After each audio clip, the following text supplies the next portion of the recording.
All right, everybody, welcome back. After a little bit of a delay, round 2 is over, and we are ready to get going with Szop versus Tiqju. I gotta say, I'm really excited for this one.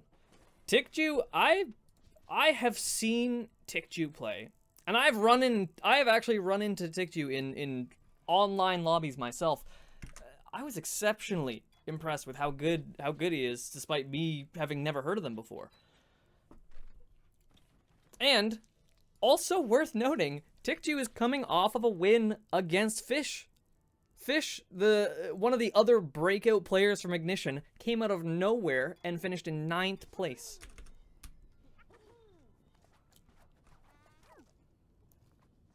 Now, Szop, of course, is no pushover, one of the strongest players in this tournament. But we'll see what Tiqju is made of here.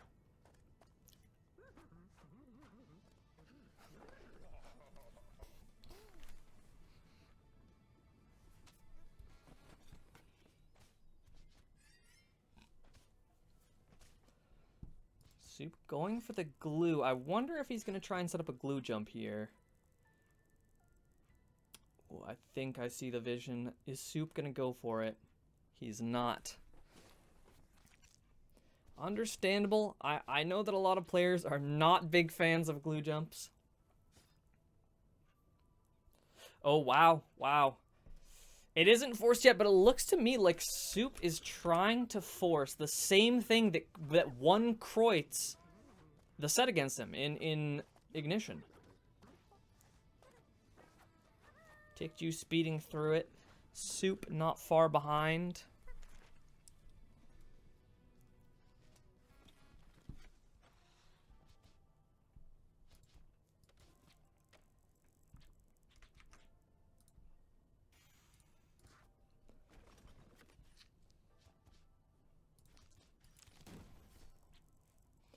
Okay, and it is forced now. I think this is the first round where I feel like we might be seeing a point. Already 3 rounds in, but this is quite difficult.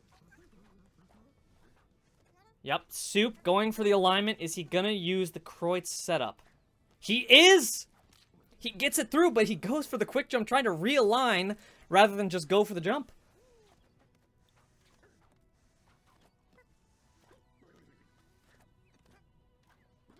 Szop misses the tech. Tiqju makes it! Szop onto his last life now. He's gonna make it through. Still a little bit of difficulty here getting the squeeze, but not a problem for Szop as he stays in it. I gotta say, if I'm Szop, I'm a little bit worried. The very thing that he set up to try and get advantage over Tiqju seemed to work against him. Lost 2 lives to it. Tiqju getting it on just the second try. Sets up the 1-block squeeze.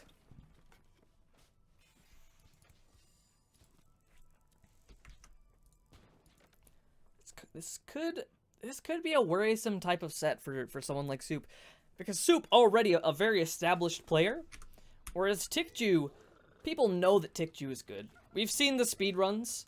But nobody really knows what Tiqju's capable of. No one knows his strengths, his weaknesses. It's so difficult to build against somebody like that. Szop looking really comfortable with the Kreutz tech now. Tiqju gets it regardless. No problem.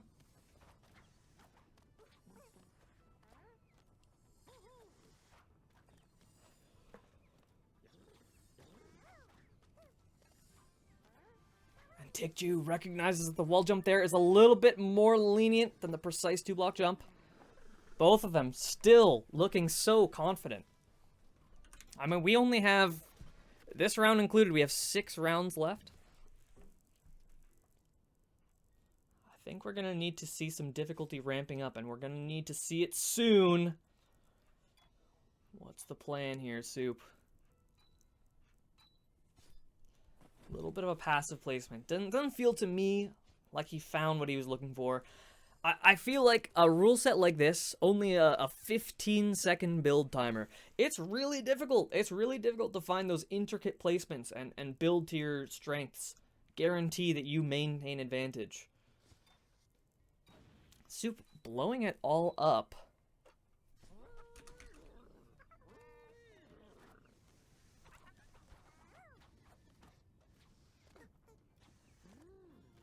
And wow, Tiqju so good at that jump. Recognizes the alignment. The pressure is on. The pressure is on. The method that Soup is using to do this is, in theory, the best. But if you're doing it with pressure, I feel like the more freestyle type of movement that Tiqju is going for could be better. Soup, final life here. Can he clutch it? He can. Does he see the alignment, though? He does. Still definitely possible. I wouldn't be surprised if that spike ball could claim his life here. And mind you, this is a 90-second run timer. But Soup makes it through, barely staying alive. This is a complete reversal of what I was expecting to see. I knew Tiqju was good going into this.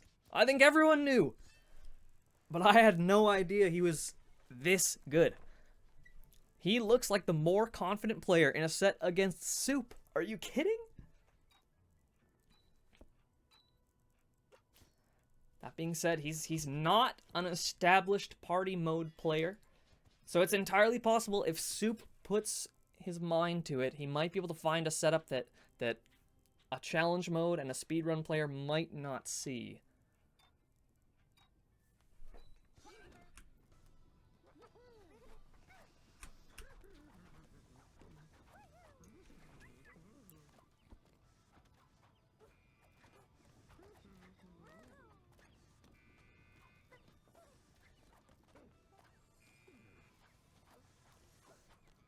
Both of them scared, but the hockey puck does not go through the L-saw.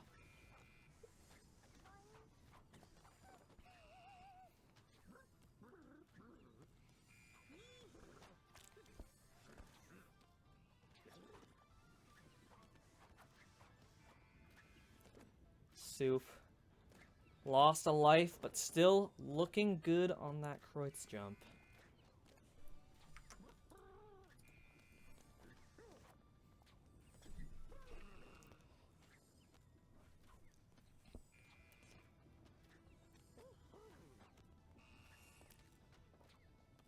Interesting. Soup opting to hold left when he's going for that squeeze, but wait a minute! One life here. Not too many rounds left, the timer is ticking!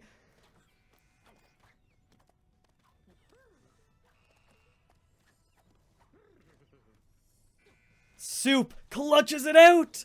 Oh my goodness. Pressure means nothing to this guy.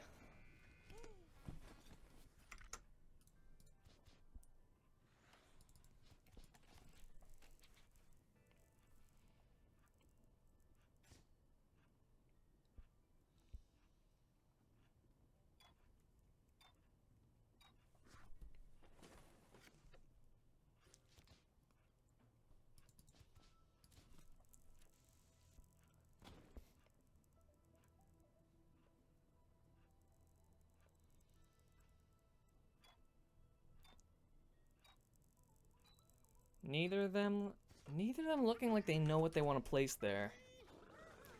Okay, this arrow could be huge.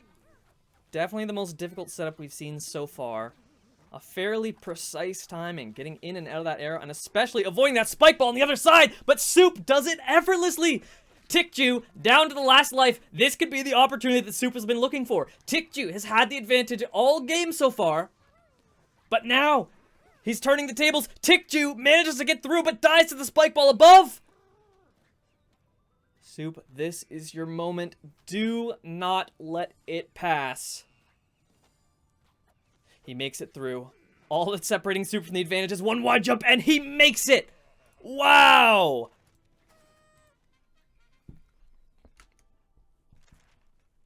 This whole game, it has been looking like Tiqju's game. It was his game to lose. But Soup did a little bit of digging, he dug deep, and he found that setup, the difference maker that gives him the advantage after all this time. That being said, Tiqju's been showing amazing adaptation so far, so it is entirely possible that we see this comeback.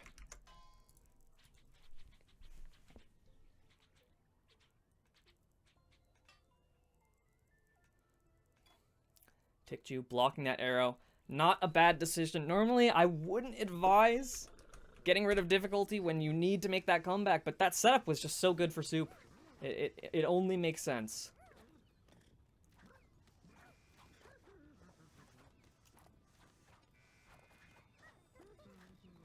This looks to me like a regular runoff here. Maybe a little bit of precision with it, but Tiqju makes it through no problem. Szop as well.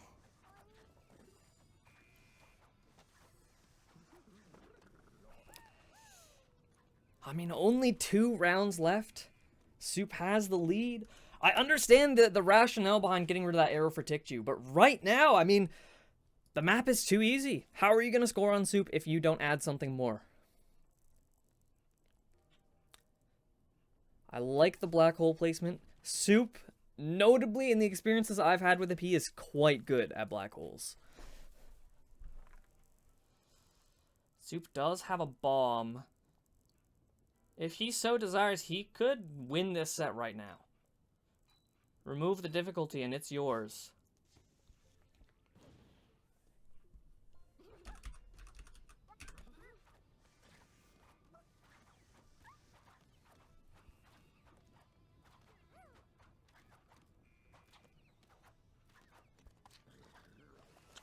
Szop not getting that. Now, this is a little bit interesting to me. It seems like both players are opting to hold left and then slide off of the wall, rather than just holding right and going for the column exit directly. Wait a minute, Szop losing 2 lives here. Wait, this could be it. Tiqju, are you gonna tie it up? He goes for the slide off instead of the jump height. Tiqju! Still one more chance to even it up. But that's not a mistake you can be making at this stage. And he goes for the jump this time. Still a difficult jump separates him. He gets past it, gets the arrow timing. Not too much left in Tiqju's way here. But mind you, that black hole is there. And this is a night sky background. Tiqju, do you see it? He does. The effects on the black hole are clear as day. And Tiqju, in the final hour, he evens it up. Incredible.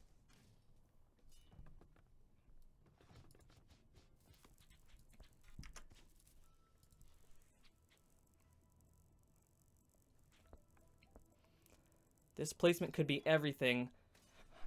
Now, I don't mind that placement. I do not mind that placement by Szop. At the start, it was definitely looking like it was advantage towards him. He did have the superior technique, but Tiqju just felt so comfortable with it. I think adding that element of timing is exactly what he might have needed. Let's find out. Final round. Are we going to be heading to tiebreaker? Wait a minute, Tiqju. Wait a minute, Tiqju! 1 life left. Szop, not too much separates him from getting to the goal now. Tiqju gets the timing. Hesitates a little bit on the arrow, but he gets out of the way in time. The pressure is on.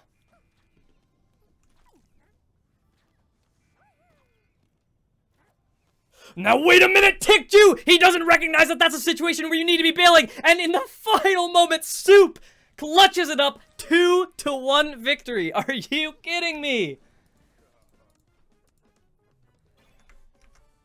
That was a nail-biter. I would not have guessed. Going into this, I knew that Tiqju was good, but seriously, I am impressed.